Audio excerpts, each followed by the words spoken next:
Começa agora a Prosa Criativa, um programa que pensa fora da caixa. Entrevistas, reflexões e entretenimentos. Prosa Criativa. Apresenta Arlete Aquino Dalpino e sua equipe. Boa noite. Eu espero que você esteja bem nesse dia 10 de janeiro. Nós estamos fazendo uma gravação aqui, portanto, não teremos a participação do público, que sempre acompanha, enviando perguntas, interagindo conosco. O Prosa Criativa, se você não conhece, é um programa que pensa fora da caixa. Entretenimento, educação, novas histórias, empreendedorismo, tudo que agrega para nós, né? Para mim e para toda a equipe aqui.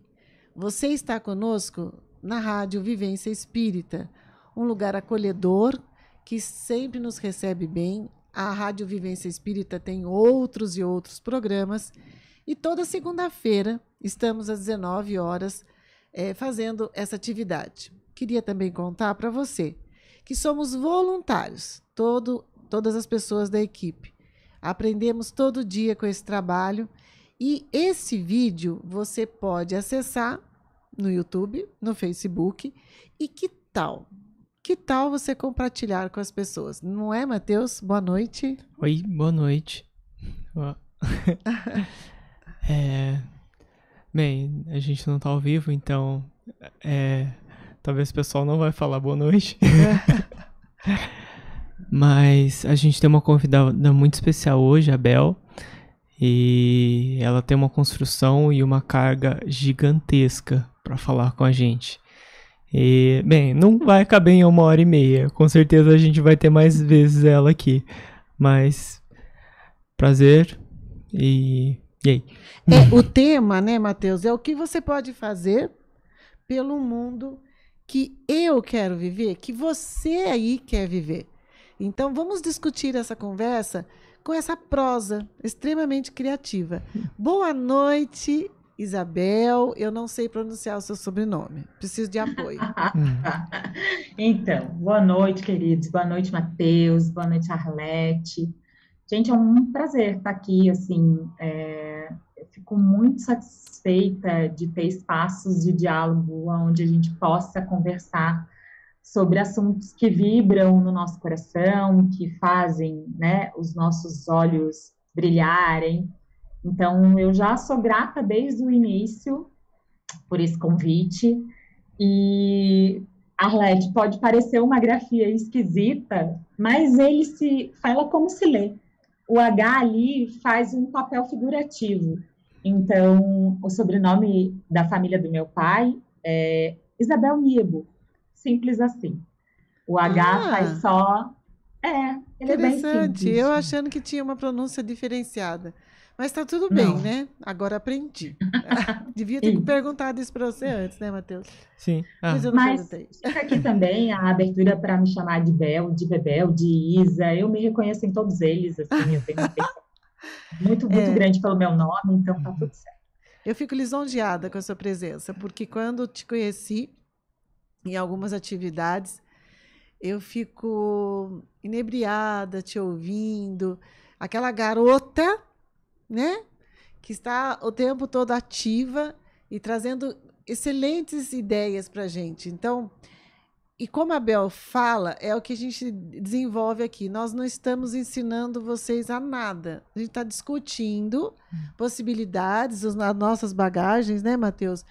E empoderando a si mesmo, primeiramente, para depois levar o outro. Aqui na mesa de som está a Babi, né, com a gente. Ela está um pouquinho com dificuldade de saúde, porque ela tomou a vacina, então ela vai ficar um pouquinho mais em silêncio, mas está aqui conosco, brilhantemente cuidando de si mesma e do nosso trabalho, né, Matheus? Sim. Na verdade, a nossa conversa, normalmente, é uma constante construção e desconstrução, né? Sim. Para a gente crescer e aprender Nossa, eu ia falar fatalidades na nossa cultura, mas eu acho meio estranho. Tá. Mas as heranças, os estigmas que a gente carrega, são coisas que a Abel, ela tem uma articulação muito boa nesse tipo de construção para desconstrução. E hoje ela fez um post, eu acho que eu queria começar por aí. Muito bacana, que ela estava se preparando para estar conosco, né? Hoje estamos gravando, mas entendendo que estamos presentes aqui, extremamente presentes para você, tá, gente? Então ela fez um post justo com um livro muito interessante, né? Eu queria começar por aí, Ideias para Adiar o Fim do Mundo.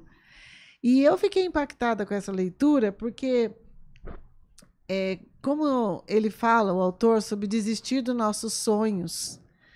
Tá tudo perdido, né? Não tem mais solução para nada, é assim mesmo, as pessoas não se cuidam, há muita violência e muita crítica, né?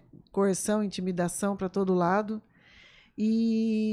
Mas aí a gente está aqui pensando como reconstruir isso, como disse o Matheus, né? Né, Bel? Eu só queria antes fazer um registro de dizer obrigada a Babi, porque ela cuidou de mim e dessa possibilidade desde o início, com o primeiro contato. Então, Babi, muito obrigada. Eu espero que você se restabeleça logo, e esse desconforto que a vacina traz é um sim à vida, né? Então, eu fico muito feliz quando eu escuto que pessoas têm dito sim à vida. Então, é isso, queria deixar esse registro inicial. E falando do livro, Arlete, eu tomei conhecimento da existência do Krenak há pouco tempo, né? Porque, para contextualizar quem eu sou e como é que eu chego até aqui, ou como eu estou até aqui, né? Eu sou a Isabel, filha da Selma e do Geroldo, sou a esposa do Hugo, e isso fala de onde eu vim, fala de onde eu estou, mas essa consciência sobre observação das questões que envolve a humanidade, me envolvem, é um processo recente. Eu vou chamar de recente. Eu tenho 41 anos e eu sou fruto, sim, de muitos encontros, de muitas leituras, de muitas trocas, mas eu não posso dizer que eu sempre tive esse olhar consciente ou esse olhar reflexivo sobre as coisas. Isso começa em 2015, quando eu sou convidada para participar de uma roda de leitura, onde o objetivo era a gente conversar sobre o livro do Marshall Rosenberg e a comunicação não violenta, e eu achava que estava entrando num universo de como eu posso me relacionar melhor com o outro, como eu posso falar de um jeito que o outro me entenda. Eu achava que era talvez esse eu até gostaria de pontuar assim, né? Quando as pessoas ouvem isso mesmo sobre a comunicação não violenta, que eu adoro estudar também, vem assim, tem uma técnica para eu persuadir o outro, para o outro estar no estado que eu desejo, né?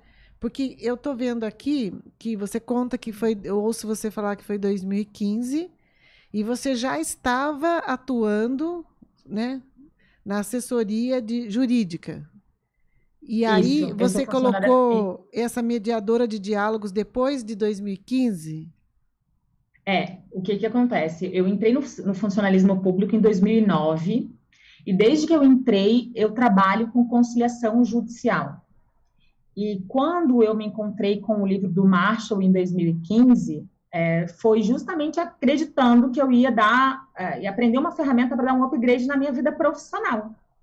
Foi o que eu achava, assim. Eu vou lá para aprender mais uma técnica, como você falou, de como construir pontes para que as pessoas conversem, ou para que elas possam, ao menos, falar sobre o problema que trazem elas ao judiciário. Era essa a minha impressão. Tanto é que a leitura era dentro da instituição, dentro do fórum.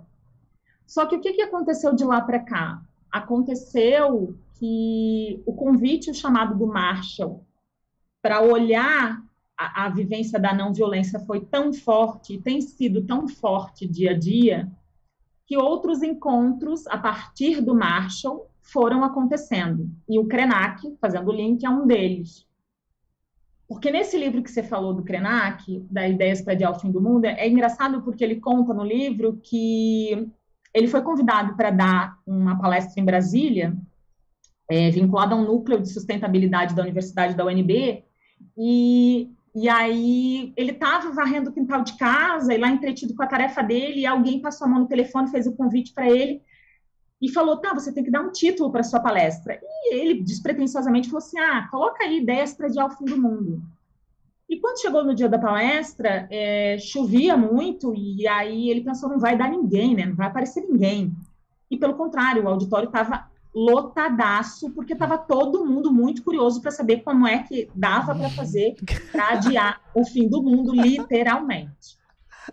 E eu acho que essa provocação que o livro traz sobre a ideias para adiar o fim do mundo tem realmente esse papel, que é de dizer assim, primeiro, é finito, no sentido de que a gente está aqui numa existência material e terrena, e sim, em algum momento vai acabar. Uhum. Vai acabar individualmente, como vai acabar coletivamente.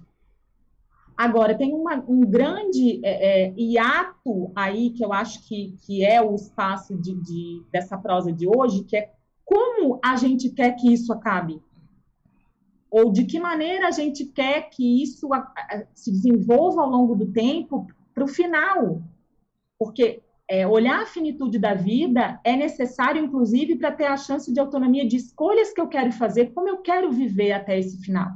E a ideia do Krenak é falar sobre o coletivo, o quanto a gente foi ensinado a acreditar que somos desassociados do todo. Por exemplo, ele traz uma ideia fantástica que é sobre...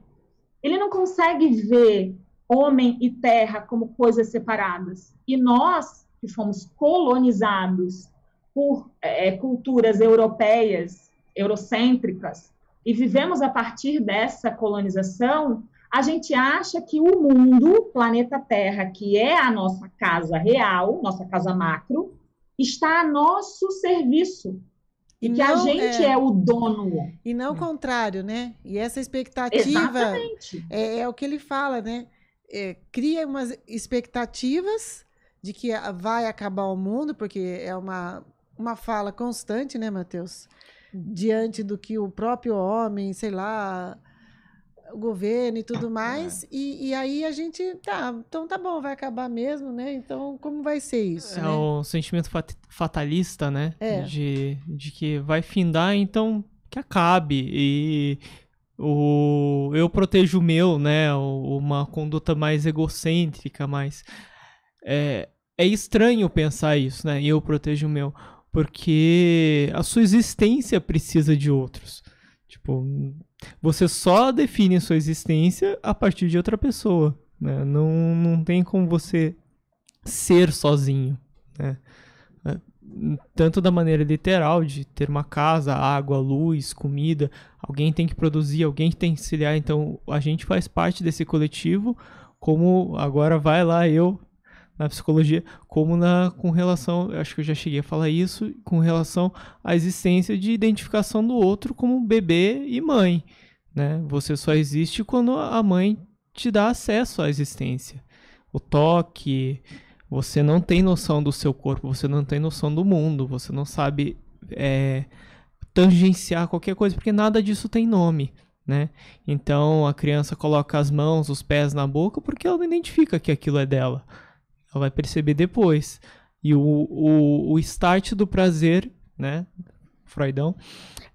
O start do prazer é a amamentação, é ser alimentado. Então, o primeiro ponto de felicidade, apesar de a gente tentar criar a nossa, é a partir do outro, né? A gente começa a entender isso a partir desse momento, né? É muito flashback, E é tão engraçado porque, assim, a gente não consegue fazer essa leitura sobre a mãe terra, né? É sobre alguns falam sobre esse conceito de Pachamama e o Krenak vai trazer esse olhar para a nossa casa real, né? E ele diz, em tudo que eu olho há natureza, eu sou natureza, e tudo que eu olho há natureza. Então, assim, quando vem a pandemia, E o livro do Krenak chega na minha mão nesse momento pandêmico, que é nessas correlações que esse universo da comunicação não violenta me trouxe, de conhecer pessoas e essas pessoas me inspirarem a conhecer outras pessoas, outros autores e saber de que fontes o Marshall Rosenberg, que foi o sistematizador da comunicação não violenta e o precursor de tudo isso, psicólogo, né, norte-americano, o livro do Krenak chega na minha mão na pandemia, e aí eu me encontro com aquele primeiro conceito que ele traz, que é a pandemia é a prova materializada de que há uma crise no modus de viver do homem, porque o vírus não ataca os animais, o vírus não ataca as plantas, o vírus ataca o ser humano. Então, a gente foi colocado com uma lente ampliada para olhar para a maneira como a gente está vivendo. Sim. Ou melhor, como diz o Krenak, como a maneira como a gente está sobrevivendo. E aí ele tem uma frase muito maravilhosa que fala que a gente precisava ter mais coragem de ser radicalmente vivo e não ficar barganhando pela sobrevivência. A gente vive no modo de sobrevivência. E eu acho que essa conversa aqui é como disse a Arlete no início, longe de ter a pretensão de ensinar qualquer coisa para alguém, mas acho que o meu intuito, o meu objetivo sempre nos diálogos aonde eu entro é de ter trocas que me alimentam, me nutrem, e nessas trocas eu avanço, mas de deixar uma pergunta, assim, eu sou a garota das perguntas. Eu adoro lançar aquela reflexão que a pessoa vai escutar uma vez e talvez não cause impacto nenhum, vai escutar, assim, na terceira ela vai dizer, caramba, né, tipo, o que tem aí, ou o que a gente pode saber um pouco mais sobre isso. Então, no tempo dela, né, Bel? No tempo da pessoa, exato, né? Porque não há essa possibilidade que a gente já conhece como crença, de que se você não está do meu lado, você está contra mim. Foi uma frase que você usou. E eu estou só aqui parafraseando, porque a ideia de todas as atividades que a gente encontra é uma solução imediata. Como é que eu vou falar agora para fazer com que ele faça o que eu desejo, sem acessar a questão das suas necessidades, dos seus sentimentos, que, como você cita, o Marshall traz essa possibilidade, né? Eu acho que eu percebo com as pessoas que eu converso que sim, cada um está num nível evolutivo diferente. Eu percebo muitas pessoas caminhando em rumos muito parecidos, outras nem tanto, mas isso não quer dizer que elas não estejam de algum modo se movimentando. E eu acho que o que eu queria vir aqui e trocar com vocês é sobre a gente ter consciência de que movimento a gente está fazendo, para onde a gente está indo, e essa proposição de como é o mundo que eu gostaria de viver é justamente para tirar um tempo para pensar sobre isso. Porque quando se a gente acordar de manhã e ligar a televisão, e aí, vamos falar aqui de canal de TV aberta, vai? Que é o que chega ao maior número de pessoas. Você vai ver um mundo posto desesperador. Nossa. E isso é reiterado, assim. Um país de uma dimensão como existe no Brasil, de uma atividade agropecuária gigantesca e que pessoas precisam ir à lata de lixo para poder garantir o que vão comer. Aí você pensa assim, como é que pode um país que se diz agro deixar tanta gente passando fome? Mas então o capitalismo, que é a maneira como a gente se organiza financeiramente. Mas também tem a questão dessa violência que existe, que pessoas ainda no século XXI são agredidas por conta da cor da pele. O racismo estrutural, violento, que tira a chance de existência do outro. Mas também tem nossa crise climática. Meu Deus, está faltando água, minha conta de luz está subindo absurdamente. E está cada vez mais quente. E vai acontecer chuvas, neve em exagero, vai acontecer uma série de eventos e, meu Deus, vai realmente acabar, né? Então, assim, tem uma série de... A pandemia, violência doméstica. Eu, por dentro do judiciário, consigo observar um número crescente de processos judiciais envolvendo violência doméstica por conta da pandemia, desse agressor estar dentro de casa 24 horas. E de um sistema público, seja um sistema de justiça ou um sistema de assistência, que talvez não chegue a tempo e modo de evitar essa agressão. Enfim, se a gente parar para ligar a televisão de manhã, a gente vai ver um mundo posto que você vai dizer assim, meu Deus, assim, eu não sei para onde caminha a humanidade, é desesperador. Sem dúvida. Só que ao mesmo é um negócio assim tão paralisante que chega a gerar tem dias que eu não sou 100% e aqui não é para dizer que eu sou poliana, nem que eu acordo com aquele otimismo de dizer assim, que lindo, vai dar tudo certo no final. Não, não é sobre isso.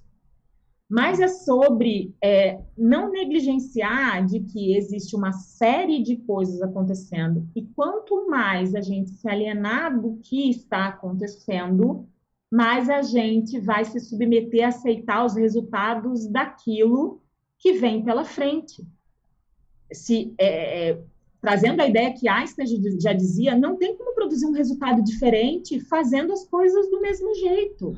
Sim. Essa frase ela é muito especial, né? Porque eu ouço você falar sobre o mesmo modo operante, né? E aí não trazendo, ao meu ver, uma das suas postagens que aborda sobre... Eu tenho 2 postagens que eu quero comentar, que eu gostei muito. Uma sobre a autorresponsabilidade e compreender os seus sentimentos e que os sentimentos são mensageiros de algo que a gente não está conseguindo perceber. Então, é muito mais, como você citou também antes de nós conversarmos, sobre a questão intrapessoal, né? E eu estou delegando isso ou com o dedinho em riste para as pessoas, né? Exatamente. E aí, quando fazendo esse link com os posts que você trouxe, Arlete, quando eu me vejo na frente dessa enxurrada de notícias, que tem dias que eu não estou com recurso suficiente, que eu falo assim, não vou ver não, gente, não me conta, porque hoje não está dando para mim, eu não vou conseguir lidar com isso, e ok, isso é possível, eu não estou todos os dias disponível, assim, com a minha integridade, com as minhas condições para absorver o que o mundo está trazendo, porque sim, é pesado, e eu não estou negligenciando isso. Mas, ao mesmo tempo, Arlete, quando eu olho essa terceirização de dizer, mas então tá bom, olha só, as coisas estão assim, a luz está subindo, foi por causa de quem votou no X candidato. As coisas estão assado porque, assim, ninguém mais quer ir na esquina a pé, vai todo mundo de carro, aumenta o efeito estufa. Quando eu terceirizo, eu simplesmente tiro da minha lente, do meu foco de atenção, a minha responsabilidade sobre tudo de algum modo, ou a minha parcela de responsabilidade.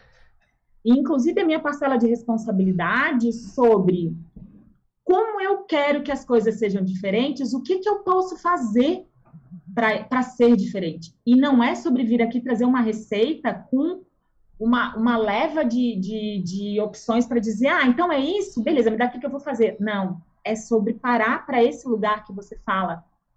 Primeiro, do autoconhecimento, de você olhar para si e dizer, bom, às vezes aquela frase brincadeira que as pessoas falam assim, quem sou eu na fila do pão? Né? Que virou meme até.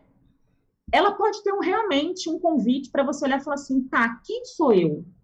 Quem é essa pessoa que está aqui convivendo comigo há X anos e é a pessoa com quem eu vou conviver mais tempo, que é comigo mesmo, né? É um fato, assim, eu passo 24 horas comigo. E quem é essa pessoa? E essa caminhada de olhar nesse processo de autoconhecimento, dessa evolução intrapessoal, ela fala desse lugar de se reconhecer naquilo que você considera legal ou não, desse acolhimento. Porque essa pessoa que está aqui, ela não é 100% tipo boa, se a gente não gosta dos julgamentos, mas assim, ela não é 100% feliz o tempo inteiro, ela não é 100% otimista o tempo inteiro, não, ela tem um lado sombra que precisa ser acolhido, que constitui, inclusive, quem eu sou. E olhar para isso com de aceitar essa vulnerabilidade, de acolher esse olhar também das minhas imperfeições, faz parte desse processo de autoconhecimento, de me conhecer. E quando eu passo nesse lugar, eu consigo pensar assim, bom, se eu sou esse ser humano que tem esse lado, que eu vou aqui nomear como luz e sombra, só para a gente deixar registrado, mas que não é sobre dizer pessoas boas ou más, o outro também tem. E aí eu começo a pensar assim, bom, então tem alguma coisa que nos liga, que nos conecta, que aí o Marshall chamou de necessidades humanas universais, que se estão em mim, estão no outro, pode ser que em posições diferentes, ou seja, pode ser que hoje eu tenha uma necessidade de estar aqui fazendo esse compartilhamento, essa troca com vocês, e outras pessoas não tenham. Mas elas têm uma necessidade de companhia, elas têm uma necessidade de informação, e vão escutar o programa depois, e isso vai atender a necessidade delas. Mas isso é para trazer a ideia de que se há algo que nos conecta, é a nossa humanidade no nível das necessidades. E aí, nesse nível agora interpessoal, eu começo a pensar, então, peraí, lá do outro lado, não tem um algoz ou o carrasco, aquele personagem que eu construí nas minhas conversas mentais, na minha cabeça, nos meus diálogos internos. Lá tem um ser humano. Isabel, mas pelo amor de Deus, como assim tem um ser humano lá do outro lado se ele faz tudo o que ele faz? Na internet, então... Na internet, então, fica mais distorcido ainda esse conceito, né? Do algoz ao outro lado, a ameaça, que fica muito mais fácil fazer, né? Com uma tela de computador na frente, com um nome que não é seu.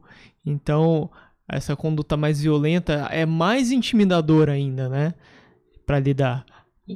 E você sabe que é tão engraçado que quando eu penso, às vezes e assim, eu acho que a pandemia e todo esse contexto mundial polarizado que a gente vive também serviu para a gente conseguir ter a chance de fazer alguns exercícios que eu não sabia que fulano pensava desse jeito. E aí, às vezes, tem dia, como ser humano que sou, como eu falo, que não é 100% otimista ou feliz, eu falo assim, eu vou deixar de seguir essa pessoa, pelo amor de Deus, que eu não dou conta de acompanhar esse jeito como ela quer viver, esse raciocínio. Aí, antes de eu clicar nesse botão do unfollow ou esse cancelamento, como está na moda aí na rede social, que é da gente achar que pode chegar lá e falar qualquer coisa sobre qualquer assunto, né? Porque o mundo está cheio de experts, enfim. Eu penso assim, mas é isso que o sistema quer que eu faça, né? Então, eu não vou deixar de seguir. Eu vou observar. E se tem uma coisa que tem sido fundamental no meu processo de construção como pessoa, é a observação.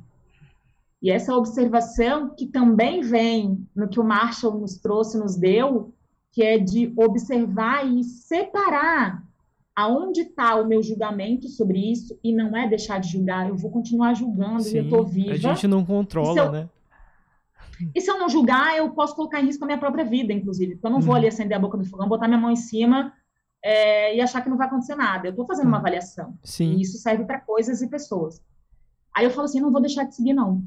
Eu vou observar como é que eu me sinto diante daquilo que está acontecendo e o que está por trás desse meu sentimento. E aí é o que a Arlete falou do post dos sentimentos. Esse sentimento que me diz, que me dá um indicativo, um norte, uma luz, de que tem alguma coisa que eu necessito que não é acolhido ou atendido quando eu leio o que a pessoa escreveu ou quando ela faz o que ela faz e que fala sobre mim, sobre as minhas necessidades.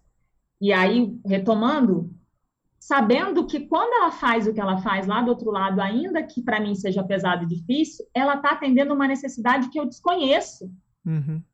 Mas ela está. Sim. De algum modo ela está. Como eu estou tendo uma que não está sendo atendida, ela está atendendo alguma que eu não sei. Eu presumo que eu sei. Então, tudo isso é para dizer que esse processo de chegar aqui para conversar sobre como é o mundo que eu quero viver tem passado por esses lugares, assim. De eu primeiro me entender comigo, de eu primeiro entender que no outro também tem um ser humano que está tentando nessa busca se conhecer, por mais que ele não saiba nomear e expressar isso da maneira como eu gostaria.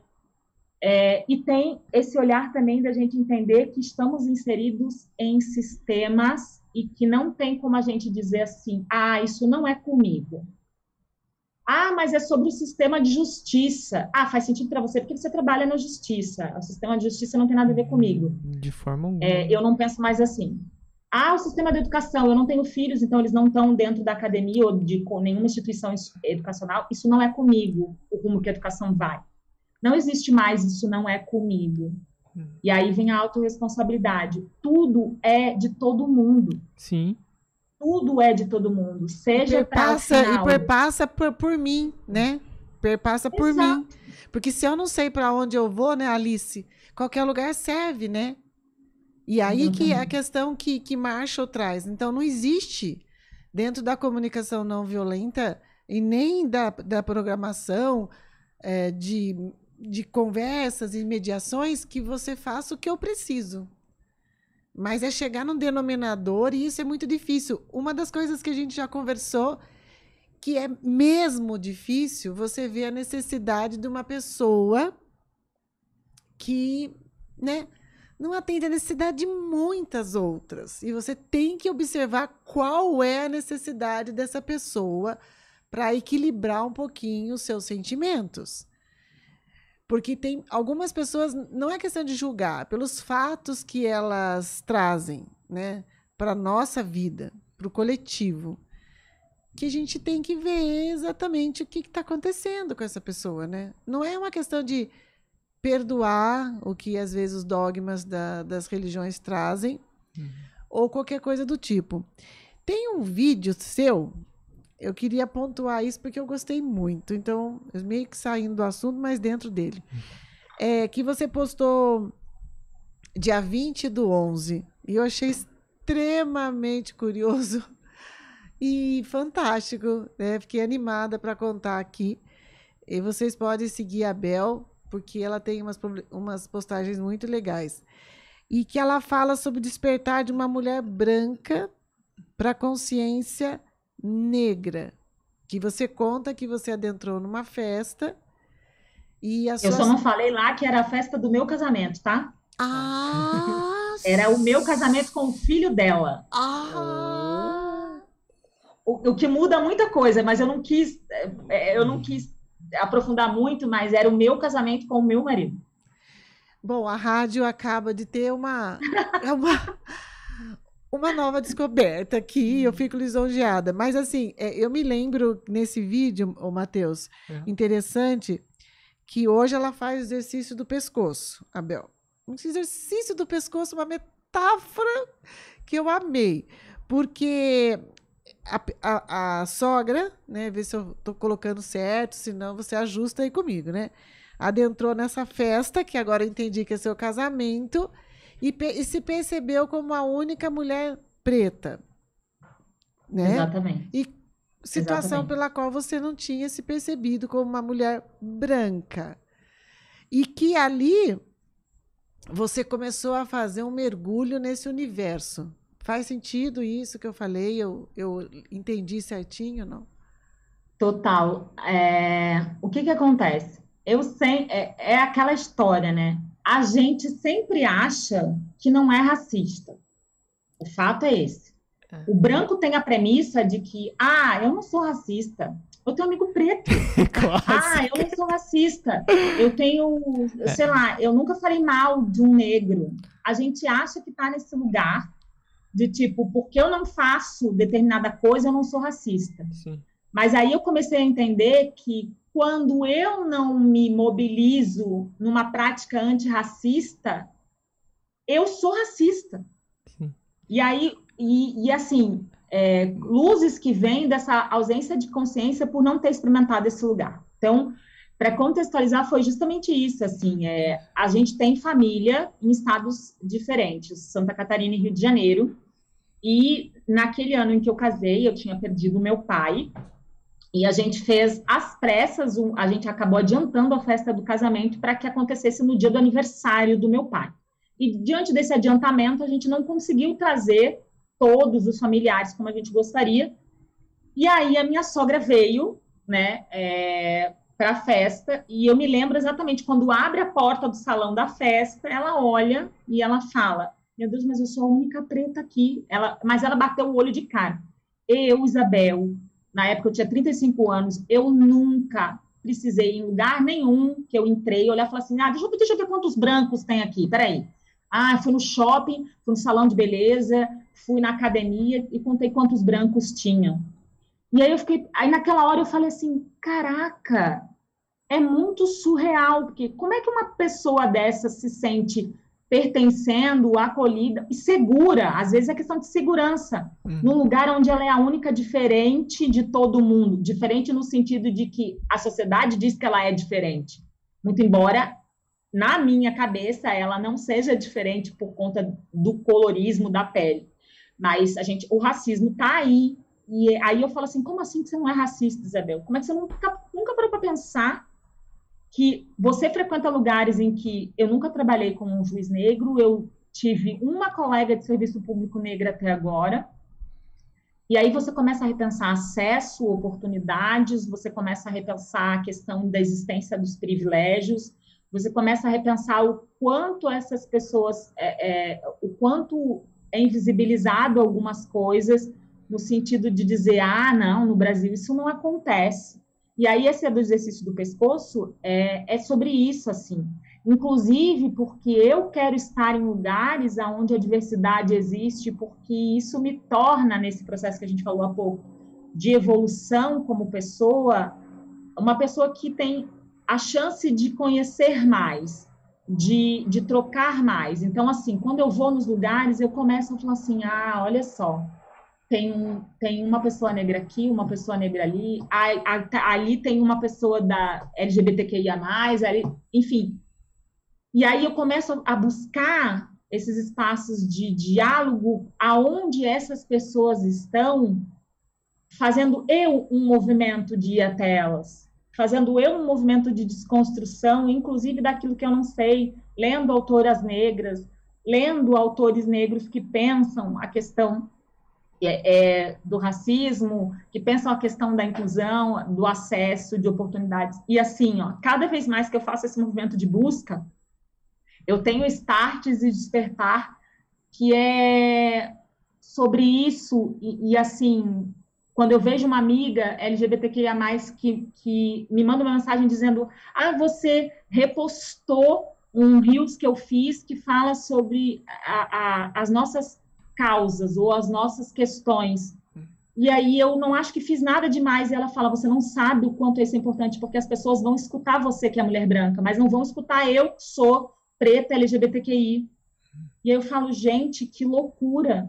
Porque na minha cabeça eu não tinha qualquer dimensão de que é sobre amplificação de voz, que é sobre amplificação de assunto. Então, eu tenho feito isso, assim, eu tenho buscado estar cada vez mais com grupos que queiram dialogar sobre a diversidade, que queiram dialogar sobre essas pautas, porque isso, inclusive, está dentro daquilo que a gente pergunta lá no início, né? Valores do mundo que eu quero viver. Dentro dos valores do mundo que eu quero viver está a segurança para que todos possam existir como são, está a possibilidade das pessoas expressarem o que acreditam. Então, eu preciso fazer um movimento de ajudar a construir esse mundo. Então, antes de eu dizer como a minha opinião sobre determinado assunto, eu vou lá escutar o que essas pessoas têm para dizer. E eu tenho feito cada vez mais rodas de conversa sobre isso, encontros, tenho chamado para participar de conversas assim. Gente, não sei nada, sou branca, estou caminhando faz 6, 7 anos, assim. Mas estou lá, quero saber. E até fazendo um parênteses com essa história desse cabelo aqui, para contar para vocês que eu sou neta de uma mulher negra. A minha avó não era branca, a mãe da minha mãe. E os meus tios tinham cabelo black power. E eu sou uma mulher que, durante 28 anos, alisei o cabelo porque acreditei que credibilidade, competência, acesso tinha a ver com o fato de se ter um cabelo escovado e liso, de eu me reconhecer como alguém capaz com o cabelo X ou Y de uma reprodução eurocêntrica, de que se você não tem o cabelo no padrão, que é o padrão que querem que você tenha, você é menos. E com 41 anos, pela primeira vez na vida, eu estou começando a olhar para essa questão que ela já era conhecida mais na minha vida, mas eu nunca tive coragem de acessar, que é sobre por que eu aliso o cabelo? Por que há 28 anos eu aliso o cabelo? Eu não sei se eu tenho condições hoje de pensar que eu vou deixar de alisar o cabelo, eu ainda não estou pronta para isso, mas eu estou pronta para me experimentar a olhar para isso, saber quem eu sou nesse processo de desconstrução. Trançar o cabelo fala das tranças que a minha mãe fazia no meu cabelo quando pequena, mas não no sentido de, vamos domar esse cabelo, tem que manter amarrado, porque assim fica alinhado, assim parece limpo, assim parece... vai para a escola e volta com um aspecto ok. Mas hoje trançar o cabelo é dizer, Isabel, por que não trançar o cabelo e descobrir que mulher existe de cabelo trançado, de cabelo crespo, de cabelo sem química, sem alisamento? Você não vai ser melhor ou pior por conta da textura do seu cabelo. Esse processo de desconstrução. Então, assim, mas isso só vem dessa troca nesses espaços de diversidade. Eu não tinha essa consciência. E eu não tenho expectativa que todo mundo tenha consciência sobre muitas coisas. Mas, de novo, é sobre lançar uma semente de reflexão de que eu estou me permitindo viver processos que me contem quem eu sou e como eu posso ajudar a transformar o mundo. E acho que é isso, assim. O que eu posso fazer por esse mundo que eu quero viver? É ser verdadeiramente honesta com o que eu estou sentindo, é ser verdadeiramente honesta com compartilhar o que faz sentido, é ser verdadeiramente honesta de botar a mão na massa para fazer realmente mudança, sabe? De ter esperança. Eu acho que, aproveitando para dizer que recentemente conheci o trabalho do pastor Henrique Vieira e da Igreja Batista do Caminho, através de um podcast, inclusive, que tem um episódio, até deixo aqui a sugestão se alguém quiser escutar, que é uma pergunta, né? O podcast começa com a pergunta: ter esperança é negacionismo? É o podcast Mamilos.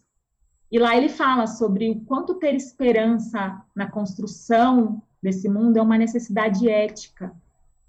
Porque se a gente se resignar a aceitar as coisas como estão, a gente vai realmente cruzar os braços e desistir da nossa existência aqui. E a existência que a gente ganhou, ela é de fato um presente. A gente pode direcionar a maneira como as coisas vão ser. Se a gente pelo menos se permitir questionar, pensar, olhar para as coisas e dizer, mas por que isso é assim há tantos anos? Por que eu aliso meu cabelo há tantos anos? E pode parecer pequeno num contexto macro, mas às vezes é a chave que precisa virar para abrir a porta para outras coisas acontecerem. Então, eu preciso ter, e isso o pastor Henrique fala, ó, nesse podcast, eu preciso ter esperança para dar conta de viver nesse mundo, e ter esperança é sintoma de amor, é sintoma desse amor que eu quero que o mundo seja melhor, não é porque eu quero que seja melhor para mim, é porque dentro desse mundo que eu quero viver, o mundo é um espaço que contempla o coletivo. Então, assim, se eu pensar só na dor do mundo, eu vou realmente acreditar que o mundo, ele não merece a beleza que ele tem. Mas eu resisto, e como resistência eu quero acreditar que eu posso, sim, contribuir para construir um mundo diferente.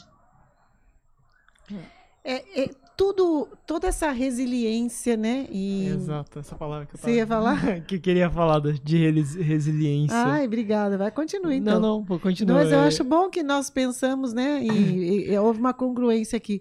Porque vai ao encontro, né? Do que a gente está tentando desmistificar. Por que eu tenho que ser tão forte?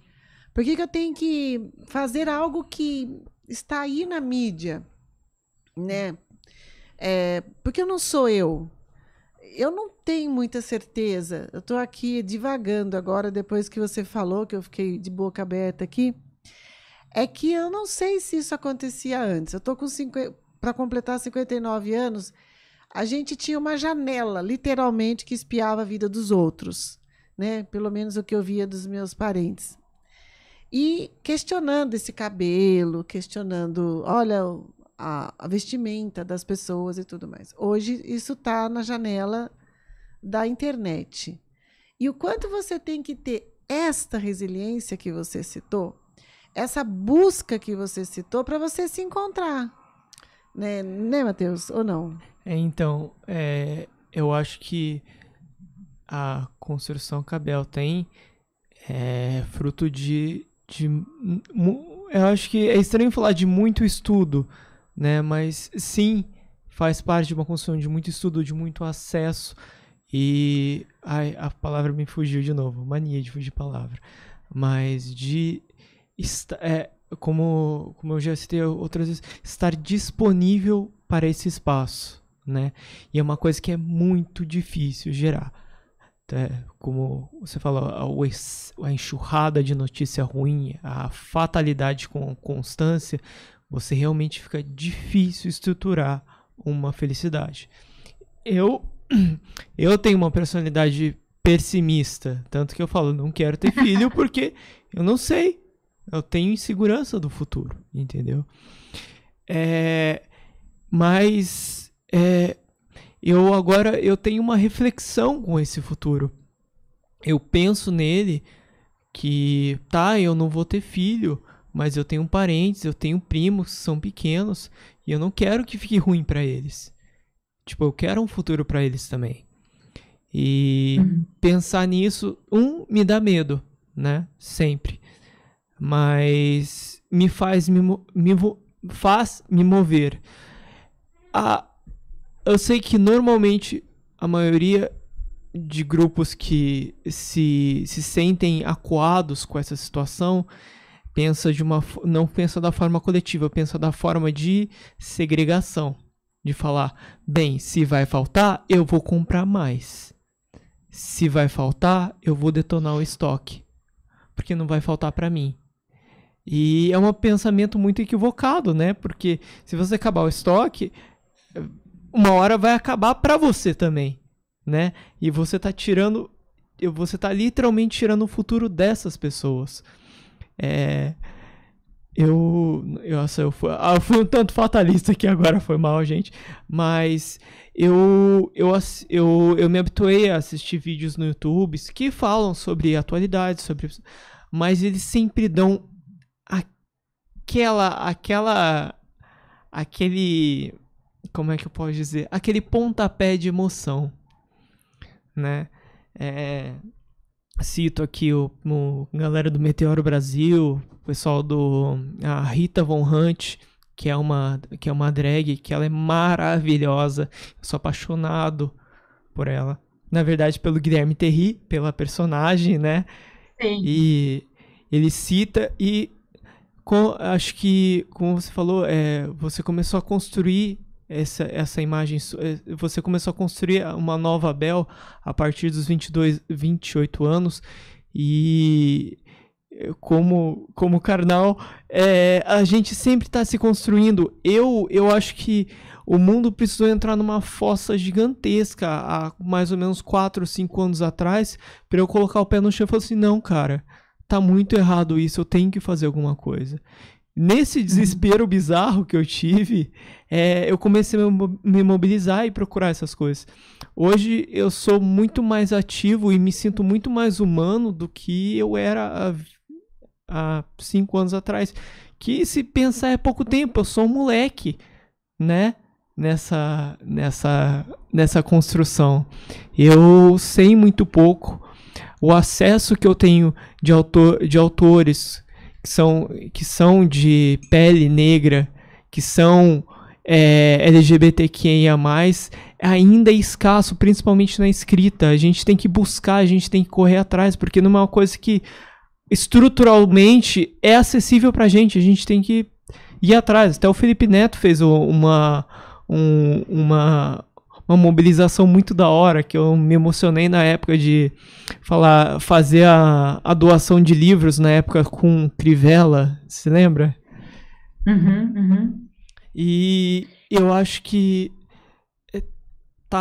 graças a esse ponto abissal, eu acho que tem muita pessoa que tá acendendo, tem muita pessoa que tá dando esperança para outras pessoas. Eu ganhei esperança graças a essas pessoas. E vai rolar um ranho aqui, a lágrima, né? Mas O ranho é ótimo. começa pelo ranho e depois vem a lágrima. Eu tenho um narizinho ruim. Mas é engraçado, porque quando eu começo a falar de mim demais, eu fico estranho. Eu me destoo. E eu tenho essa conduta construída por uma cultura machista de que homem não chora. Apesar de meus pais nunca falarem isso, apesar de ninguém nunca me obrigar a isso, o todo, né? O sistema me formou dessa forma. Eu passei a gostar muito de chorar, por me emocionar por alguma coisa, mas eu não consigo fazer na frente das outras pessoas. Isso eu acho muito chato. Eu acho que tem. Eu ouço você e me vem algumas coisas, assim. Essa coisa de você olhar e falar assim: talvez eu não escolha ter filhos, mas eu olho para um outro ser humano, que pode ser do seio da minha família ou não, que é menor em termos, né, de idade, mais novinho ou menor do que eu falo assim: nossa, mas talvez essa pessoa não vai ter a chance de conhecer se as coisas continuarem como estão. E aí, me lembrei de novo, no podcast do Mamilos, o Henrique Vieira, ele fala sobre um conceito que o Rubem Alves trazia, que era de gestação do futuro. Que é realmente, assim, pode ser que eu não veja o nascimento desse futuro. Sim. Pode ser que eu não veja o crescimento desse futuro. Pode ser que eu não esteja lá para usufruir desse futuro.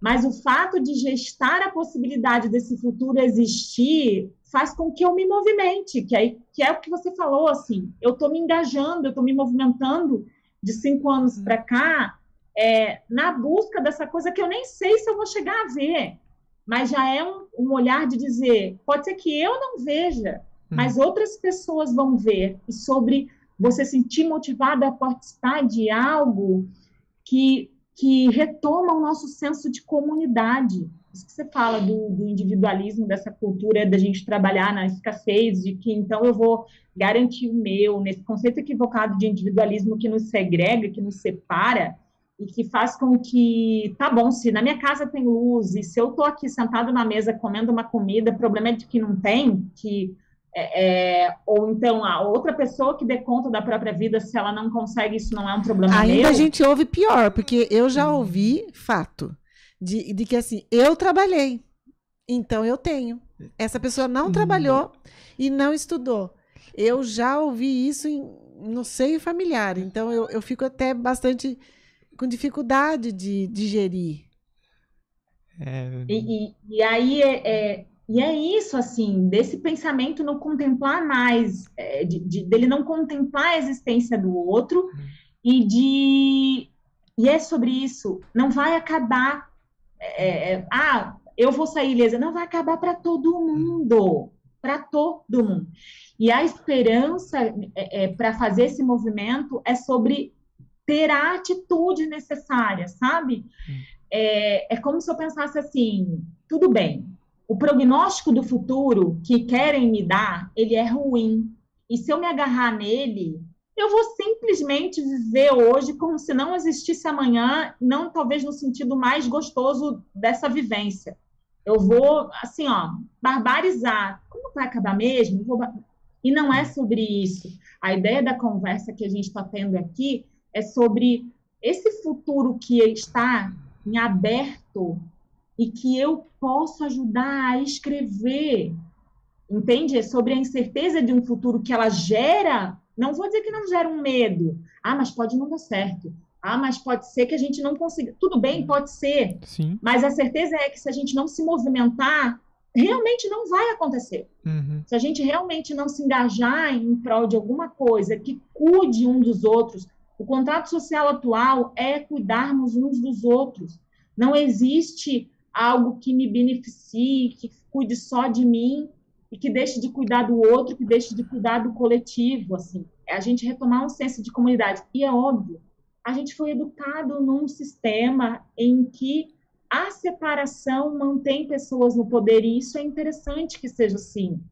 E a gente retomar esse espírito de comunidade, desse coletivo, do que é essa filosofia que lembra o Ubuntu, que é eu sou porque nós somos, é um chamado emergencial. A Terra está gritando, outros ajustes planetários, coletivos vão acontecer. E aí, eu sempre brinco assim, um loop de um videogame, que você não avança de fase enquanto você não tiver cumprido o que tem para cumprir de tarefa naquela fase, e você fica naquele looping infinito e não avança. Então, assim, é a pandemia do coronavírus, agora já temos o fluorama, que é a influenza com Covid, dupla infecção. Aí daqui a pouco é uma outra tarefa, daqui a pouco é um outro ajuste, e aí eu falo assim, às vezes me dá essa gana de dizer, minha gente, o que mais precisa acontecer para todo mundo falar assim, peraí, vamos olhar para isso e dizer, a gente precisa se movimentar, a gente precisa, e não é sobre dizer assim, então me diz aí, Isabel, qual é a resposta? Se movimentar como? Ir para onde? Não, a gente precisa dialogar. Não existe construção de solução sem sistema dialógico. A gente precisa conversar, ouvir, a gente precisa acolher, a gente precisa olhar a diferença como um lugar que há possibilidade de criatividade e não como um inimigo, e de pensar na construção de soluções que atendam às necessidades do coletivo de uma maneira viável, sustentável, uma maneira que não é sobre eu ter muito e tá ok, e o outro não ter nada e ele que se vire. Se a gente continuar nesse paradigma de que eu preciso me resguardar e se o outro não consegue, o problema é dele, é todo mundo fadado realmente a viver as consequências de um momento em que, se você tem muito, e aí brincando na conversa que a gente teve antes do filme, né, Não Olhe para Cima, não tem nave para todo mundo com criogenia para ir ocupar um outro planeta. A gente já está dando sinais de que não está conseguindo cuidar desse, gente. Spoiler alert. Então, assim, desculpa. Spoilerzinho. Sim. A Ana comentou sobre essa cena, né, da fuga. A Ana né? é uma pessoa que trabalha aqui na rádio, que está de férias, só para pontuar aqui, quando ele cita a Ana, né? Eu comentei e refleti sobre isso com relação de essas pessoas ganharam uma sobrevida, porque um humano agora, como está, como nós estamos de forma acomodada, com luz, energia, comida, não sobrevive num planeta, não sobrevive numa Amazônia sem recurso. Então, aquelas pessoas que conseguiram essa sobrevida vão morrer ali, eles vão findar, né? Tipo, é uma sobrevida que foi dada, né? Eu acho é que gerou um conflito, né, de como aquelas pessoas poderiam justamente essas pessoas sobreviveram, passaram por não passaram. A partir daquele momento que eles desceram no planeta e aquilo era hostil, eles vão morrer ali, eles não têm preparo nenhum, entendeu? Era só uma sobrevida. E é uma maneira de você pensar, então continua fazendo aqui tudo igual, porque tem esse plano B aí, ó, essa saída. Gente, não tem. Exato. É como se... não se preocupa não, qualquer coisa vai vir o dono da empresa X ou Y, vai criar as naves e a gente vai povoar um outro planeta. E eu não estou falando de ficção científica, né? A quem acompanha as atualidades sabe que existem aí já voos turísticos, né? E sondagens em outros planetas para ver viabilidade de existência de humanos e etc. Mas, assim, o que a gente está fazendo, sabe? E eu trago essas inquietações porque elas me atravessam diariamente. E quando eu falo assim de engajamento, de se movimentar, em olhar para essas questões, eu me lembro de uma conversa que eu tive com o Dominique Barter, numa sala do Clubhouse. O Clubhouse é um aplicativo de salas de áudio, né? A gente conversa com pessoas ao redor do mundo inteiro. E eu me lembro que era sobre um episódio que tinha acontecido extremamente violento numa favela no Rio de Janeiro, na favela do Jacarezinho. Que mataram 28 pessoas. Sim. Eu estava muito atravessada, impactada com aquilo, e eu, no alto da minha prepotência de ser humano que acha que sabe o que é melhor para o outro, porque sim, eu me vejo em muitos lugares, muitas vezes nesse lugar, eu virei para ele e falei assim, tá, olha só, Dominique, como é que a gente leva algum tipo de acalento, algum tipo de esperança, um tipo de sistema de justiça não violento para dentro de uma comunidade como essa que vive a violência todos os dias? Aí ele virou para mim e falou assim, você não leva, porque eles sabem, você vai lá para ouvir, você vai lá para acompanhar, para estar presente e se permanecer presente. Como um menino uma vez disse para ele, você é um dos poucos que veio e ficou. Uhum. Não é sobre ações pontuais, é sobre dizer essa brincadeira do tamo junto, é o tamo junto de verdade. É sobre você se colocar a serviço, como você falou, Matheus, à disposição de dizer, eu não tenho a resposta para muitas das perguntas, mas eu tenho vontade de me conectar com pessoas que queiram pensar a respeito e acreditar que a gente tem potência, seja cognitiva, espiritual, de achar caminhos, de acreditar que sim, somos dotados de condição de criar sistemas que dialogam e que possam encontrar soluções. Ah, mas Isabel, o problema está acontecendo, a pandemia está acontecendo, como é que se senta para conversar? Sim, precisa de estratégias que cuide do que está pegando fogo, do que está acontecendo emergencialmente, que deem conta de equilibrar a situação emergencial e, em paralelo, continuar construindo as condições para as mudanças, para a gente repensar essa forma de se organizar socialmente, com essa desigualdade social que existe, onde vendem osso, gente, osso no supermercado, e a gente normaliza isso. Sim. E se aterroriza na frente da televisão e fala, ah, pois é, né? A normalização da tragédia, né? Exato. Eu acho, e você citou um pouquinho de algo que eu já ia pontuar, que se trata da rede de apoio. E você também citou algo que ressoa em mim, que é a escuta. Obviamente que numa comunidade, não sei, ou em qualquer outro lugar que seja, nós não estamos, como dissemos no início do programa, trazendo uma receita de bolo para ninguém. E não tem livro que vai te trazer isso. E não tem nenhuma obra que traz, você faz assim, assim, assim, porque tem muitas das questões das nossas bagagens, das nossas vivências, e como também já foi dito hoje aqui, eu queria só parafrasear, sobre o tempo de cada um, né? Então, Dominique fala muito sobre isso, da escuta, mas a escuta empática, presente, né? Que nem você também citou. Não aquela escuta, olha, eu vou te dar uma dica, daí você faz isso. E aí você conta para mim de uma rede de apoio, que no caso você teve a oportunidade de conversar com o Dominique, que estava lá do outro lado do mundo, nos apoiando, né?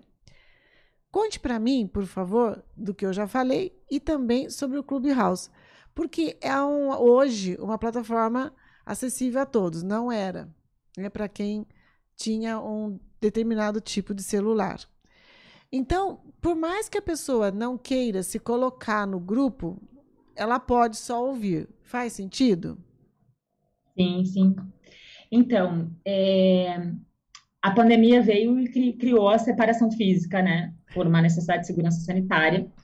E houve a necessidade de ampliar as maneiras em que as pessoas continuassem se encontrando, né? De algum modo. É isso que o Matheus comentou antes sobre sermos um ser social e só existirmos mediante, né, a validação do outro, e inicialmente um cuidado do outro. Sim. É uma necessidade humana universal, e se você é um bebê, uma criança, um jovem, um adulto ou um ancião, essa necessidade de conexão e de socialização e de comunhão, ela continua existindo. E aí o Clubhouse vem como um aplicativo, e inicialmente a gente até conversou sobre isso, sobre a violência que era algumas pessoas não poderem acessar a plataforma porque não tinham uma marca XY de celular, e a gente lutou muito isso no começo, e depois foi aberto para todo mundo. Ele continua existindo, a gente fez uma primeira leva 101 encontros regulares diários não, em dias úteis, né, para ser mais preciso. No horário do almoço, né?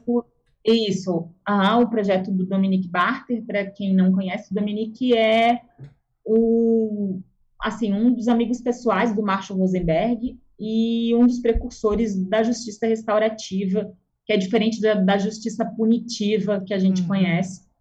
E ele trabalha em comunidades ao redor do mundo. Ele fixou residência durante muitos anos no Rio de Janeiro, hoje ele está há 2 anos na Europa, por conta da pandemia e por questões pessoais, mas ele continua exercendo trabalhos ao redor do mundo, e ele é uma pessoa que vem com esse olhar sobre a construção desses sistemas dialógicos que eu tanto mencionei, e a escuta está como abertura dessa construção desse espaço. Então, o Clubhouse é uma plataforma de salas de conversa, aonde você pode, dependendo da dinâmica da sala, mas no nosso caso específico, você pode subir o que eles chamam de speakers, né, como um apresentador ou como um participante para a sala e partilhar e participar da vivência daquela sala,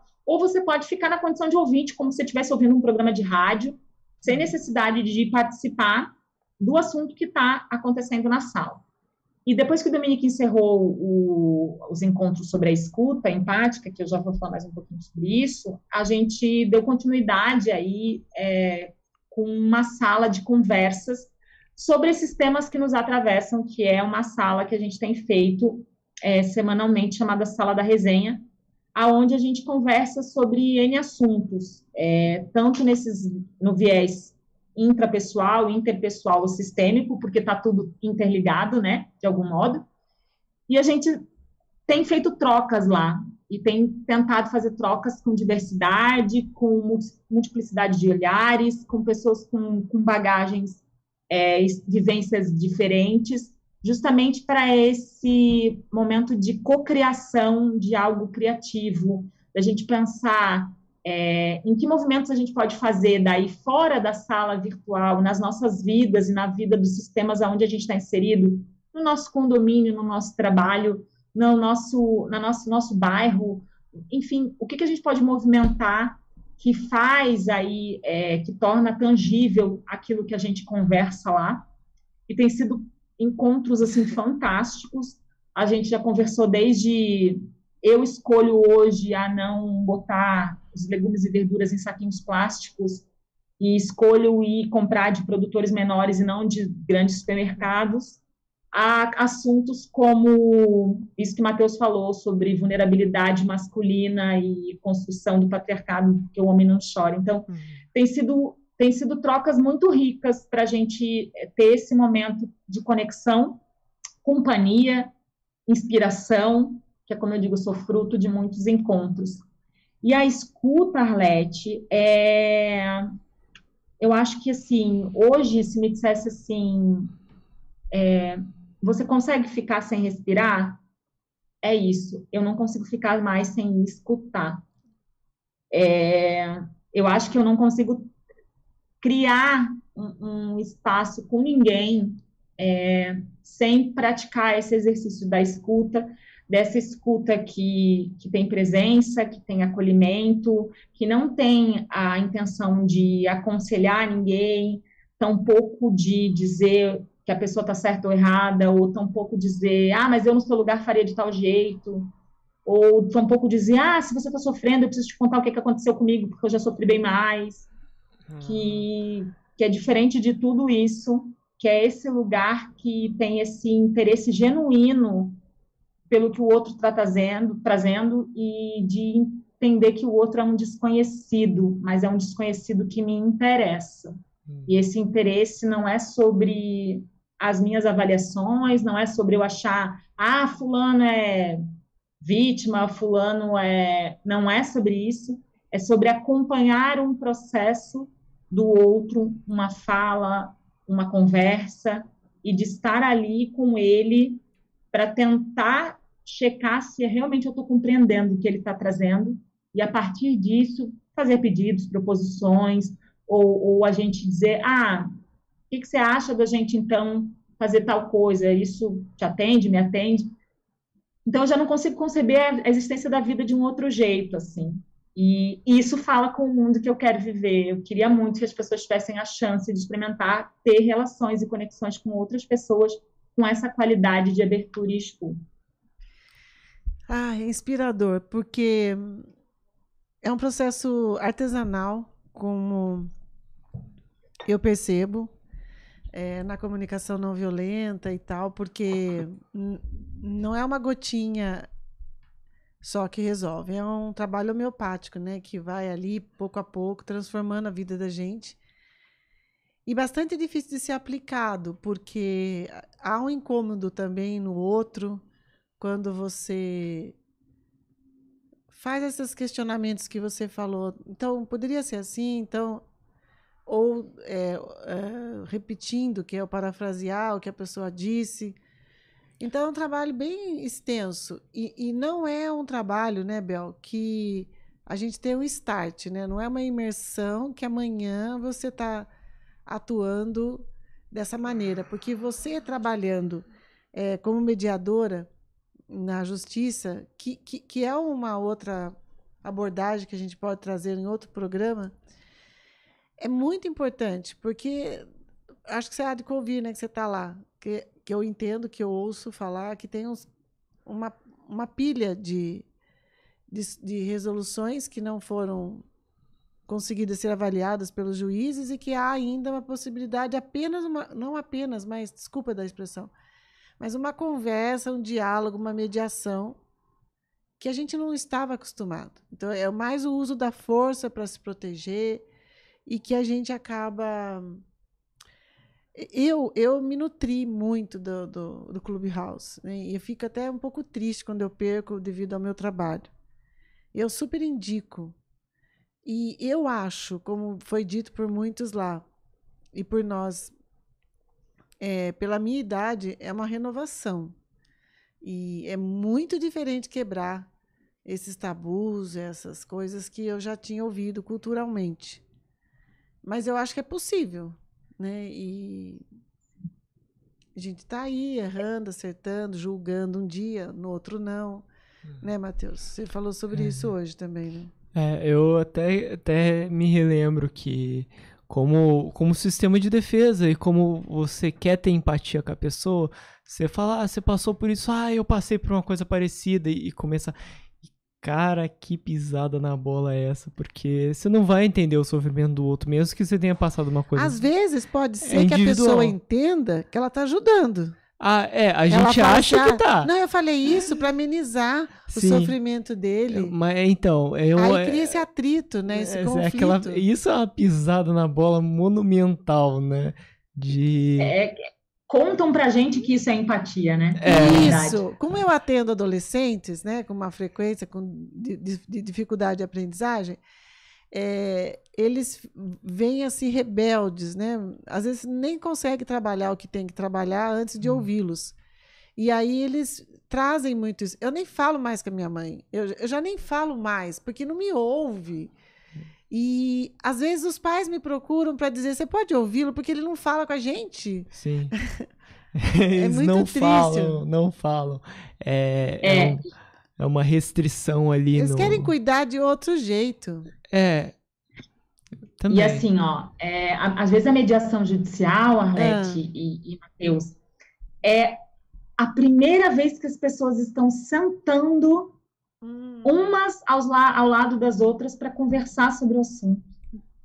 Às vezes o nível do conflito, a espiral do conflito, ele é tão ascendente que em nenhum momento as pessoas se permitiram sentar, seja porque não tinham recursos para fazer isso, sem a presença de um terceiro, que, volto a dizer, não somos imparciais ou neutros.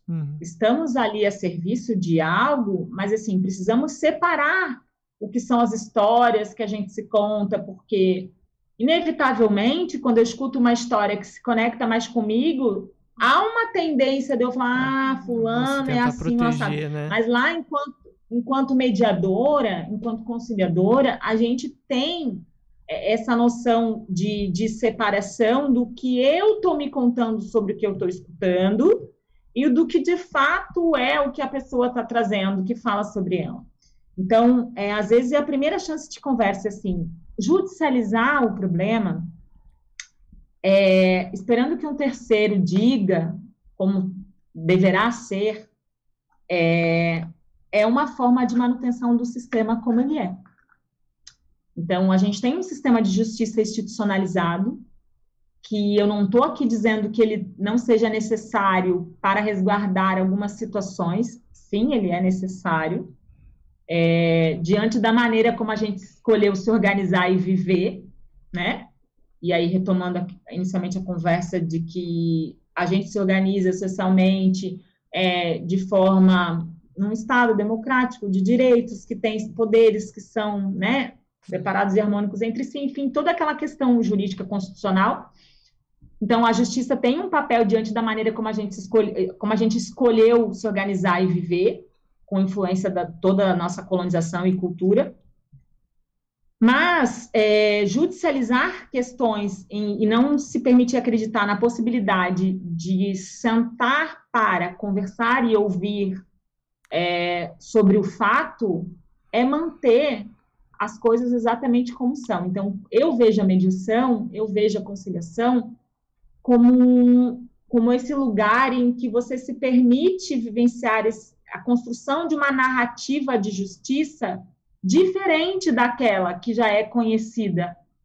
Porque você entra num espaço com a presença de um terceiro que está ali a serviço de uma construção que nem ele sabe o resultado, que o resultado não é fazer o acordo, o objetivo não é que as pessoas saiam dando as mãos e sejam amigas para sempre, mas é de legitimar, respeitar, validar a vivência e o processo, e os fatos, e os sentimentos, e as necessidades de todos os envolvidos. E aí, quando você abre essa possibilidade, você começa a fazer construções que destravam, às vezes, questões imbuídas no conflito, que as pessoas nem tinham expressado. E aí elas vão se permitindo viver. Então, a permissão é das partes estarem disponíveis, né, dos medianos, dos conciliandos estarem disponíveis, e também do terceiro estar ali com esse olhar de que a construção é uma construção coletiva daquele sistema criado ali na mediação. E sobre o que o Matheus trouxe da empatia, eu me lembro que eu fiz até um post um tempo atrás sobre do que não é a empatia. Uhum. E aí eu me lembro que eu coloquei lá que não é concordar com o que o outro disse ou fez, não é simplesmente aceitar, não é minimizar os impactos do que aconteceu, fazer vista grossa e fingir que não aconteceu, não é ficar em silêncio e ser tolerante com tudo, não é uma obrigação de que, é politicamente correto agora, você tem que ser empático com todo mundo. Não é resolver e dar conta dos problemas do outro, não é se colocar no lugar do outro, pelas perspectivas do outro, e tampouco viver a história do outro, e não é contar nada para se comparar. A empatia é presença generosa, esse eu estou aqui com tudo que eu sou, com tudo que eu tenho, para acompanhar o que você tem para trazer, com toda a carga que vier, seja carga valorativa, seja carga de sentimentos, seja as necessidades, e para a gente tentar descobrir juntos o que está mais vivo aí em você, o que de fato importa para você. A empatia, para mim, é isso. É essa construção que a gente faz quando eu me coloco à disposição do outro, dessa maneira em que eu não sei o que está aí, mas eu estou aqui, eu queria ajudar você a descobrir, eu queria escutar você me contar o que é. E, às vezes, a empatia silenciosa. A pessoa conta e no final ela vira e fala assim: nossa, já entendi o que está acontecendo. Muito obrigada por você ter escutado e não ter falado nada. Então, às vezes a gente também tem a impressão de que empatia é ação, né? Tem que fazer alguma coisa pelo fulano. E às vezes a empatia é você estar à disposição. Que maravilhoso, não, Matheus? É muito isso, né? No seu trabalho, eu acho que isso tem acontecido bastante, né? Porque é você ouvir o outro e tem uma frase que eu digo muito, nem sei de onde que eu tirei, mas não é minha. Quando eu falo, eu me escuto. Uhum. Então, às vezes eu falo, você pode sentar aí e me ouvir? A Babi é a pessoa que mais me ouve, coitada. Eu estou sempre pedindo para ela me ouvir e eu confio nela e assim, aí eu faço isso que você citou. Ah, agora percebi. E às vezes não é no mesmo dia. Tem um start que acontece comigo, que eu queria dividir aqui, uma intimidade, que quando eu acordo, eu sento na cama, faço minha meditação e falo assim, agora eu entendi. E ninguém falou nada para mim, obviamente, nem sei se eu sonhei, mas aí eu percebo certas coisas. E aconteceu isso comigo no Ano Novo. Eu estava indignada com uma situação e eu não conseguia achar o final do túnel, sabe? Aí daqui a pouco, quando eu acordei, no dia seguinte, eu falei, agora eu já entendi, eu estou falando mais de mim do que do outro. Uhum. Só que quando você não está preparada, né, Bel, queria também acalmar os corações das pessoas. Mas eu não consigo, porque eu fico com raiva da pessoa, principalmente se é uma pessoa muito próxima. Então, não há possibilidade, às vezes, de você construir essa empatia ou oferecer, né, Matheus? Quando a pessoa é muito próxima... às vezes você não consegue, você já tem uma fisionomia que atrapalha essa ligação, né? Olha, como eu disse, tem, vamos dizer, um chinelo para cada pé, né? Boa! Às vezes tem pessoa que você não consegue, como acho que eu falei pra Yasmin, tipo, ontem, né? Sempre, só por existir, a gente vai ter um hater, querendo ou não. Alguém não vai gostar de você de alguma forma, né? E tudo bem, entendeu? Acho que lidar com isso, não introjetar isso, né? Se ele me odeia, eu odeio ele também. Isso, ou achar que o problema tá com você, às vezes não há uma... Na terapia, muitas vezes é uma nhaca pra mim, porque eu desejo acolher, eu desejo querer falar, eu desejo falar, não, vai ficar tudo bem. E não é meu espaço falar isso. E administrar o silêncio é uma coisa que você precisa de muito trabalho.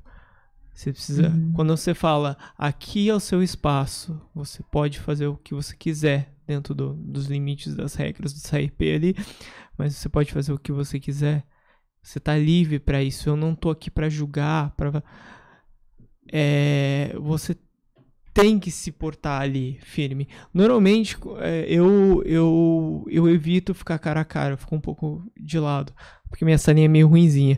Mas o ideal seria eu ficar de costas pra pessoa nem ver minha fisionomia ou como eu sou, pra fantasia dela dançar ali, imaginar quem eu sou, o que é, dar essa liberdade.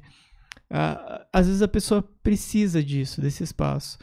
A gente, como psicólogo, morre de vontade de falar, de falar, é isso, tá aqui, tipo, e isso assim, afirmado fortemente, é inútil ou até prejudicial, entendeu? Não adianta você ser um professor, o aluno tá com dúvida na prova e você escrever na prova dele. Porque por mais que ele entenda que o que você fez está correto, não foi ele que fez. Então não faz sentido, entendeu? Isso é meu, isso é o que eu acho que tá certo e não é dele, ele que constrói. A versão contrária também como é que se diz? enaltecedor, assim, né? Quando o próprio paciente entende a construção ou a repetição de alguns problemas e fala, nossa, eu tô fazendo isso de novo, nossa, eu tô vendo essa pessoa de novo naquele negócio, será que não sou eu que tô projetando isso? Você fala, nossa, yes! Segura! Mas... Tem uma coisa que a Arlete comentou ali, que é sobre a autoempatia, né? Que eu acho que a Arlete trouxe essa questão de, nem sempre eu tô com condição de ofertar empatia para o outro, eu tô com raiva, eu tô com raiva e a raiva fala sobre o que eu sinto a partir do que eu observo, né?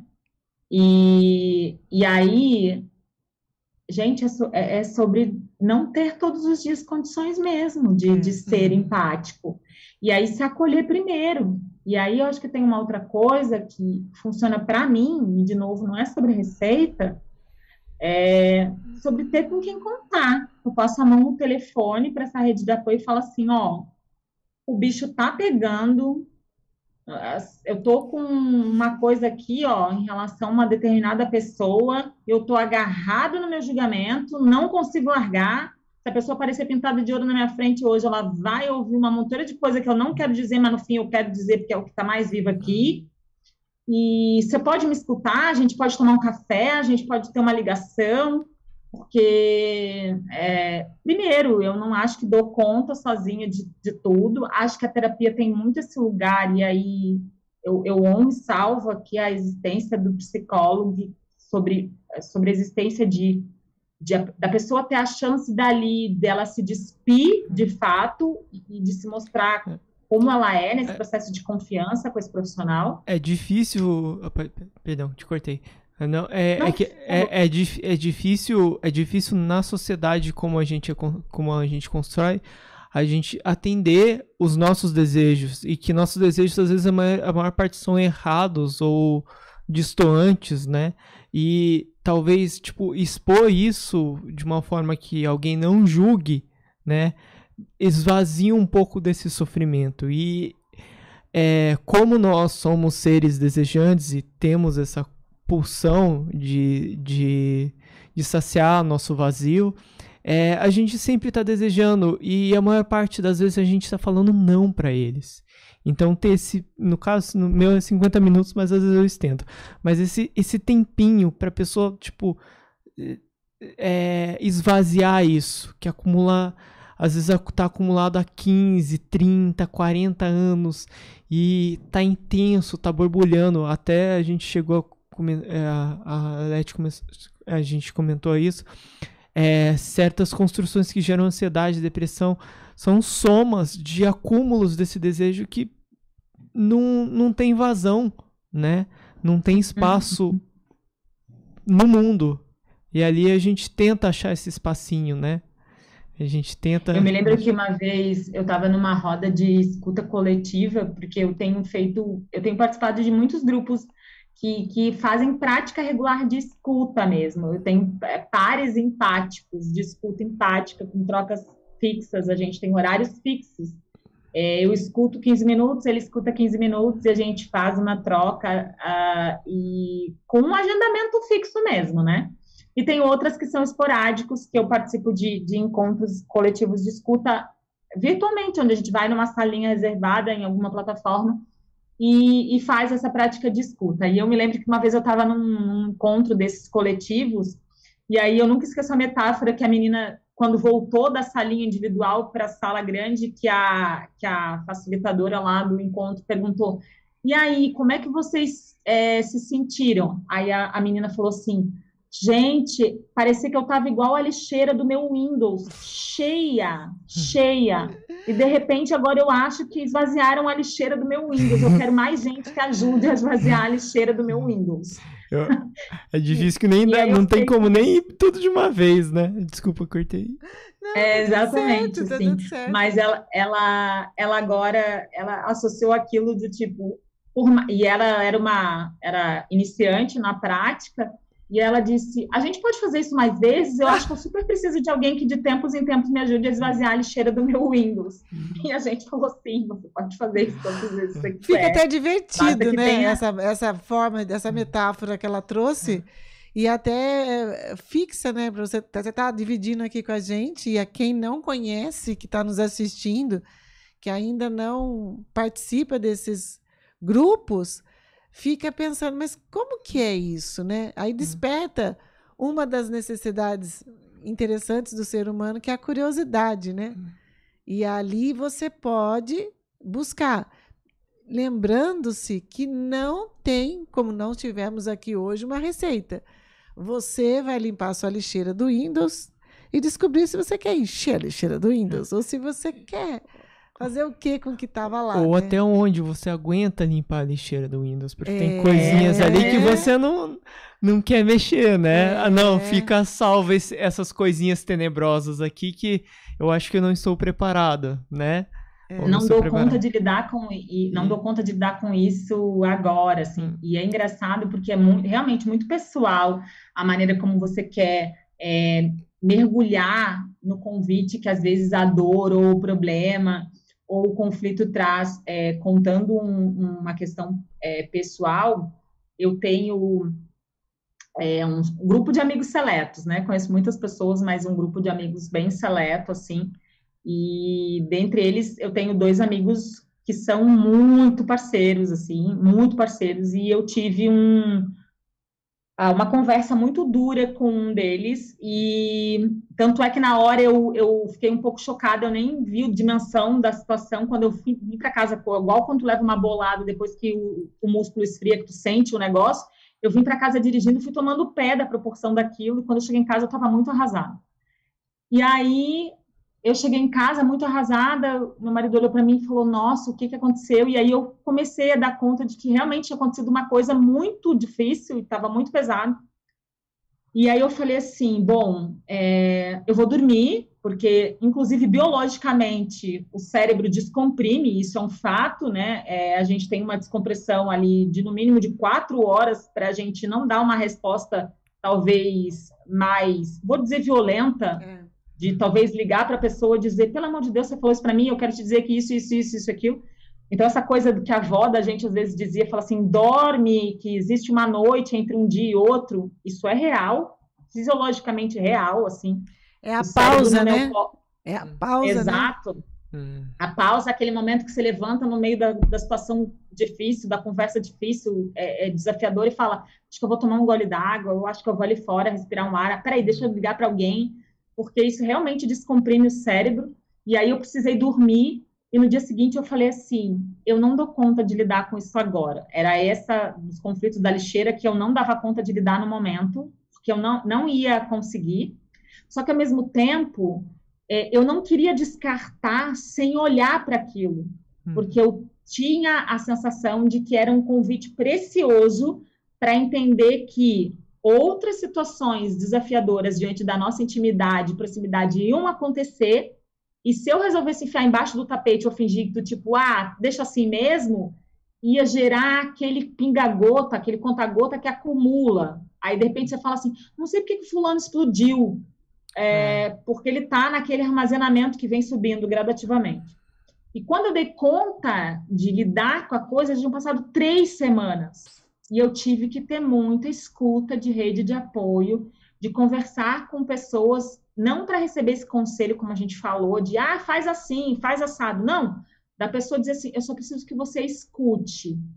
E a empatia me pareceu ali que acontecia ao final, quando no momento seguinte eu já sabia dizer, agora eu já consigo dar esse passo para o lado. Agora eu já consigo dar esse passo para frente. Até que o final foi, agora eu estou pronta para sentar para conversar com ele sobre isso. E a gente teve uma conversa que mudou a nossa relação, mas eu tive que fazer essa caminhada de quase 1 mês, eu e a minha dor, eu e o meu problema, eu e o meu conflito, sem desperdiçar essa oportunidade. Então, vai muito do tempo mesmo, vai muito de você estar com condição de fazer aquilo, de que forma você quer fazer. Às vezes tem coisas que passam anos da vida e você não quer olhar, e ok, né? Não é sobre você ter obrigação de nada, mas de você saber que você tem outras formas de fazer se você quiser. Você tem escolha. Porque eu não posso escolher, como diz a Nola Lima, uma treinadora que eu conheci um tempo atrás. Você não pode escolher o que o outro diz, mas você pode escolher como você quer escutar. Nossa, são frases que a gente tem que consultar sempre, né? Olhar para isso. E, na minha opinião, eu falei aqui sobre a toxicidade da internet, da questão da janela, mas, ao mesmo tempo, existem muitas coisas importantes que nos apoiam na internet, né? Depende do que você quer seguir, depende do que você quer valorizar. E hoje, o que a gente pode fazer para o mundo que eu quero viver, que foi o tema do programa, a gente trouxe aqui várias opções para você que está nos assistindo, né? A gente trouxe aqui várias reflexões e não sabemos a sua história. E nós não podemos, né, imaginar que eu sei o que você está passando, porque eu não sei. E aí há aqui a possibilidade de você refletir, como eu estou refletindo, se fizer sentido para vocês que estão nos ouvindo, e que vocês possam entrar em contato com as redes sociais da Bel, porque é fácil de encontrar. A foto dela tá lá com a carinha dela mesmo, que é bonitinha pra caramba. E aí a gente entender que tem muitas pessoas que estão aí dispostas a fazer um trabalho, porque quando a Bel falou sobre essa rede de apoio da escuta empática, gente, é de verdade. É de verdade, é muito bom. E de uma certa forma imparcial, como eu citei antes. Às vezes tentamos, né? Tentamos. Não rola um resquício de expressão ali até, mas tentamos. Exato. A gente, às vezes, dependendo do assunto, a gente se espanta, a gente se pressiona, a gente se emociona, né? Sim. Por mais que a gente tente se cercear para dar esse espaço. Nós fazemos caras e bocas. Isso é uma coisa que também é uma coisa que a gente tem que treinar como psicólogo, dar um trabalho. Que até de máscara a sobrancelha ainda fica pulando para cima e para baixo. Então. E aí a Bel citou, né, só para retomar aqui, a leitura do livro Ideias para Adiar o Fim do Mundo, que você pode consultar, que está nos assistindo. Ela falou sobre o material exposto aí na internet que você pode acessar, que é do pastor Henrique Vieira, que ela trouxe.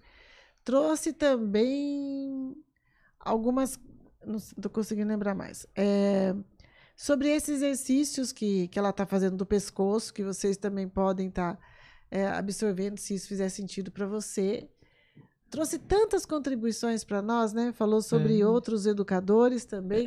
Mencionou Paulo Freire. Paulo Freire. É verdade. E Dominique Barton, que é uma pessoa que eu também admiro. Então, eu super indico, acho que é pouco a pouco essa construção. E o que você quer fazer, né, Bel? O que nós podemos fazer, né? E falando assim, já aqui deixando uma sugestão para quem talvez tenha interesse em conhecer esse universo da comunicação não violenta, o Dominique ele vai vir ao Brasil no primeiro semestre de 2022, né? E então aqui fica a sugestão de quem quiser seguir ele nas redes sociais, @contatodominique. O Dominique é com C mudo no final. E a ideia dele é que ele consiga fazer uma caravana aí ao redor de muitos estados do Brasil nesse primeiro semestre de 2022. E os eventos que ele promove fala justamente de muitas coisas que a gente falou aqui, sobre criação de espaços dialógicos, de escuta, sobre comunicação não violenta, sobre essa passagem nesses níveis inter e sistêmico. Então, ele vai fazer eventos abertos ao público, e aí ele vai dar todas as explicações nas redes sociais dele, e E fica a sugestão, se vocês tiverem interesse em conhecer esse universo, acompanharem o trabalho dele, que é fenomenal, e outras leituras do próprio Marshall Rosenberg, que tem livros publicados, né, pela editora Palas Atena, tem um outro livro publicado pela Sextante, que vale a pena. Tem uma palestra nele no YouTube também. Tem vários materiais, viu? Tem vários materiais no YouTube, coloca lá Marshall Rosenberg, ou Comunicação Não Violenta Marshall, que já vai aparecer uma série de coisas, assim, Sim. Que vão, como eu falei, que vão levando a conexões com outras coisas, e aí os degraus de uma escada começam a se apresentar, e aí você pode dizer sim ou não, se fizer sentido para você, para subir esses degraus e construir uma caminhada, assim, sobre ter opção, escolha, autonomia, de desenhar um futuro novo para esse mundo que é a nossa casa, assim. Eu acredito que a gente tem condições de fazer isso se a gente quiser. É extremamente importante, eu valido tudo que você falou, que eu conheci o Dominique na Casa do Povo, lá em São Paulo, um lugar difícil para acessar na época que eu fui, e muitas pessoas ali ao redor, né, sentado, disposto de uma forma livre, com muita troca, de uma forma muito coletiva, né? E ele traz essa oportunidade de falar com ele, né? Não tem essa separação de alguém que mora fora do Brasil, não. É alguém disponível a conversar, fala português, né, e tudo mais. Então, acho que eu valido tudo que a Bel citou aqui.